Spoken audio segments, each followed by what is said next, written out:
Hey guys, on some Japanglish videos we've talked about katakana pronunciation of words written in Romaji. So in this case we're going to talk about companies that have chosen names or have names that are really difficult to pronounce in Japanese. So the example here is Inox. Inox is actually a very famous toilet maker and bathroom fitting maker in Japan, Inox. So obviously there's no X in Japanese, so they say Inakusu, okay? So then Inakusu changed their name because there was some big company buyouts and some things like that went on. So they were no longer known as Inakusu. They became known as Rikusuru. Rikusuru. So there's no L in Japanese, of course, and there's no X in Japanese either.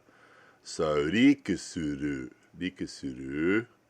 Rikusuru. Again, a big famous company. So you can see the problem. The problem is that words written in Romaji or English words are very difficult to pronounce often in Japanese, particularly using katakana, which is what they use to work out how to pronounce things. But for some strange reason, that's what they pick.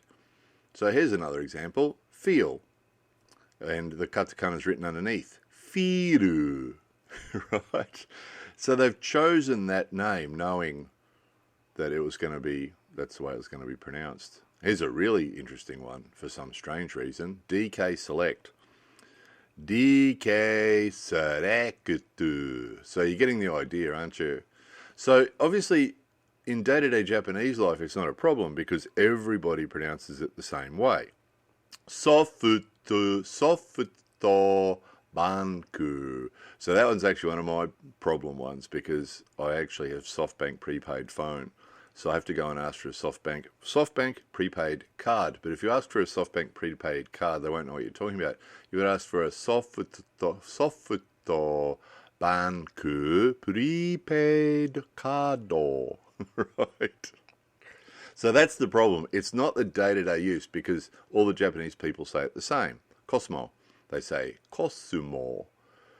And they all say it the same. So for them, day to day, it's not usually a problem. And these ones that are written in Romaji, usually underneath they have the katakana written. So Japanese people can read it too. So pixel, and then underneath in katakana, pikuseru.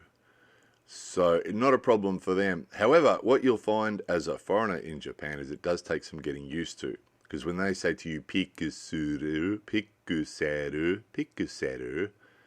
you won't recognize it maybe. Here's an interesting one, Corolla. Because there's no L in Japanese, there's also no R in Japanese, which will be a topic for another video. There is no R in Japanese. They don't say R, they say ra, ri, ru, re, ro. So that's Corolla. Corolla. Sutepu. Not step, sutepu. So two problems that a foreigner in Japan might have. One is when they say eneosu, you might not recognize it as eneos or energetto or energetto washu. So that's the first problem you have. And sometimes they'll actually say to you, you say, I'm sorry, I don't know what that is. And I'll say, it's English. It's English. Is it? Is it English? And you won't recognize it. The other one is if we say it correctly with English pronunciation, they won't recognize what you're saying. Kainzu, very good home center. You see it written underneath in katakana? Kainzu. And here's a big one. Here's a big one. If you say, do you like McDonald's in Japanese, if you say in Japanese, do you like McDonald's? They go, McDonald's? What's that? They'll say, McDonald, or they'll say Maku. Maku. They shorten a lot of English words like that to make it easier for them, so they say Maku. But they won't know. If you say McDonald's, do you like McDonald's? I like McDonald's. They won't know what you're talking about. You got to say Maku Donarudo or Maku.